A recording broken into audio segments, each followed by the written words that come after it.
O Senhor esteja convosco. Ele está no meio de nós. Proclamação do Evangelho de Jesus Cristo segundo Mateus. Glória a vós, Senhor. Naquele tempo, um dos 12 discípulos, chamado Judas Iscariotes, foi ter com os sumos sacerdotes. E disse: O que me dareis se vos entregar Jesus? Combinaram, então, 30 moedas de prata. E daí em diante, Judas procurava uma oportunidade para entregar Jesus. No primeiro dia da festa dos ázimos, os discípulos aproximaram-se de Jesus e perguntaram: Onde queres que façamos os preparativos para comer a Páscoa? Jesus respondeu: Ide à cidade, procurai certo homem e dizei-lhe: O mestre manda dizer: O meu tempo está próximo, vou celebrar a Páscoa em tua casa, junto com meus discípulos. Os discípulos fizeram como Jesus mandou e prepararam a Páscoa. Ao cair da tarde, Jesus pôs-se à mesa com os 12 discípulos. Enquanto comiam, Jesus disse: Em verdade eu vos digo, um de vós vai me trair. Eles ficaram muito tristes, um por um, começaram a lhe perguntar: Senhor, será que sou eu? Jesus respondeu: Quem vai me trair é aquele que comigo põe a mão no prato. O Filho do Homem vai morrer, conforme diz a Escritura a respeito dele. Contudo, ai daquele que trair o Filho do Homem. Seria melhor que nunca tivesse nascido. Então Judas, o traidor, perguntou: Mestre, serei eu? Jesus lhe respondeu: Tu o dizes. Palavra da salvação. Glória a vós, Senhor.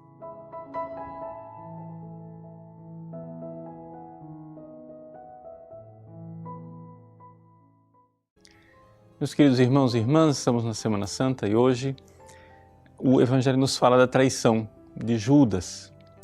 Exatamente a quarta-feira é sempre lembrada como um dia especial de penitência por causa desta traição. Foi o dia em que Judas procurou o Sinédrio para acertar ali o preço das 30 moedas, o preço da venda de um escravo, através das quais moedas Jesus seria entregue.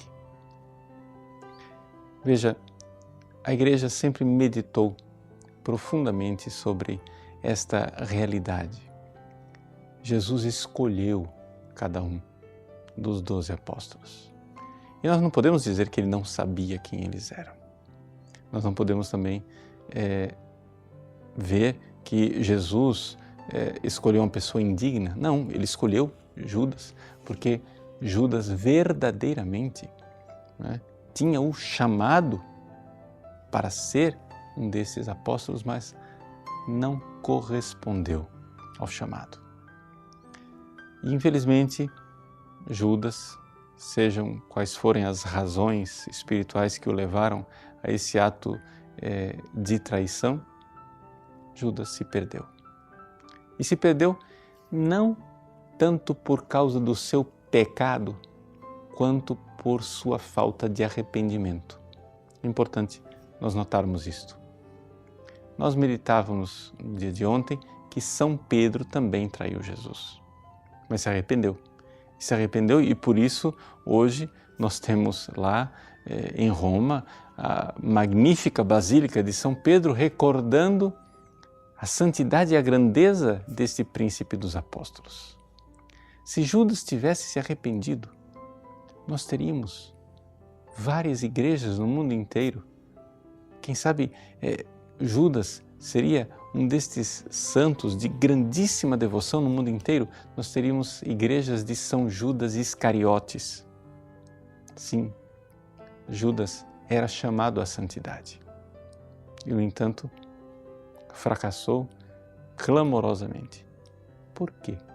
Por que este fracasso? É porque pela sua fraqueza humana ele sucumbiu e pecou? Não, na verdade é porque ele se fechou à graça do arrependimento, à graça do perdão. Veja, o desespero de Judas. Judas colocava a sua esperança em si mesmo, em sua capacidade de se reerguer. quando teria lhe bastado somente suplicar a misericórdia divina. Teria bastado somente uma lágrima, uma única lágrima de arrependimento, de chegar a dizer, sim, como diz São João na sua primeira carta, se teu coração te acusa de pecado, Deus é maior que o teu coração. Aqui, Satanás se mostra com a sua característica mais importante e mais terrível para nós. Satã, o acusador. Ele nos acusa. Primeiro, ele nos tenta e nos leva até o pecado. E depois que fomos tentados, depois que sucumbimos clamorosamente, não acontece aí na queda a maior tragédia, não. Sim, claro, não estou minimizando o pecado. O pecado é um drama terrível, mas a maior tragédia não é que Judas tenha vendido Jesus por 30 moedas. A maior tragédia é que depois de ter feito o pecado, ele não deu ouvido ao defensor, ao paráclito. Ele deu ouvido ao acusador, ao Satã. Meus irmãos, neste tempo de Semana Santa em que nós nos aproximamos do Cristo e da sua paixão, acusemo-nos diante de Deus do nosso pecado, mas também, ao mesmo tempo em que nos acusamos, professemos a fé no grande paráclito que é Jesus, que nos defende, no grande paráclito que é o Espírito Santo, que nos defende, e recordemos também a Virgem Santíssima, que recebe o título de Consoladora, também ela, dos aflitos. Ela nos acompanha nesta semana e intercede por nós. Com estes grandes paráclitos, advogados nossos, apresentamos diante do tribunal, acusamo-nos de nossos pecados, mas recebemos a sentença da absolvição daquele que quer a nossa salvação. Deus abençoe você. Para encerrar nossa leitura e reflexão da palavra de hoje, rezemos a oração que o Senhor nos ensinou. Pai nosso que estais nos céus, santificado seja o vosso nome. Venha a nós o vosso reino. Seja feita a vossa vontade, assim na terra como no céu. O pão nosso de cada dia nos dai hoje.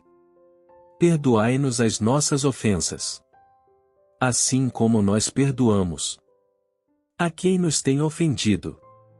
E não nos deixeis cair em tentação, mas livrai-nos do mal. Amém. Em nome do Pai, do Filho e do Espírito Santo. Amém. Que a graça de Deus seja derramada sobre você. Deus te abençoe.